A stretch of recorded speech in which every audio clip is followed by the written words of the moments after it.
So no matter how the ballot counting goes, Donald Trump remains incredibly strong in Oklahoma. But as News Channel 8's Kim Jackson explains tonight, for some who don't support him, that's a troubling sign, especially when it comes during this year's racial tensions. Kim.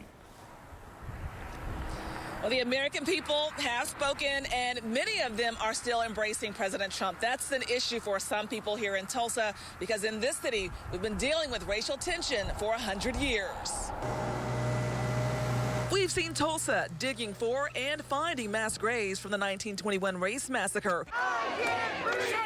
We've seen hundreds march after the death of George Floyd, all under the Trump administration. While he was in office, he definitely was not a uniter-in-chief after the murders of George Floyd and after the several killings of black unarmed people by the police. Dr. Robert Turner feels disappointed in Oklahoma. It shows us that everybody who's been smiling in our faces for the last few weeks, everyone who may be, retweeting or saying the right things in our company, when they go behind those election boxes, or when they go to the election polls to go vote, they expose who they really are. What are our values? Turner has worked with Reverend Marvin Lavenar, who held a Facebook prayer for voters feeling the stress. There's too much demonizing the other side and seeing people as a caricature, so that everyone gets reduced. If you voted for this person, you're a racist. If you voted for this person, you're a socialist.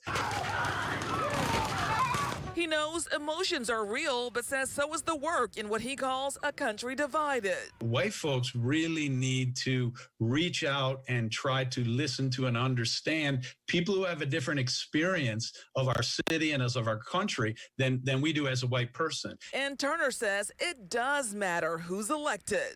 We still have not received another stimulus, which we desperately need right now during this COVID-19 pandemic.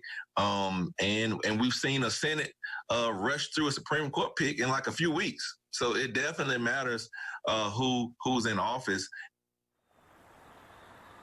Now, both ministers say that the election is not over yet, and they say what's important now is that people continue to work together. And it's a good thing, they say, that so many people came out to the polls to vote.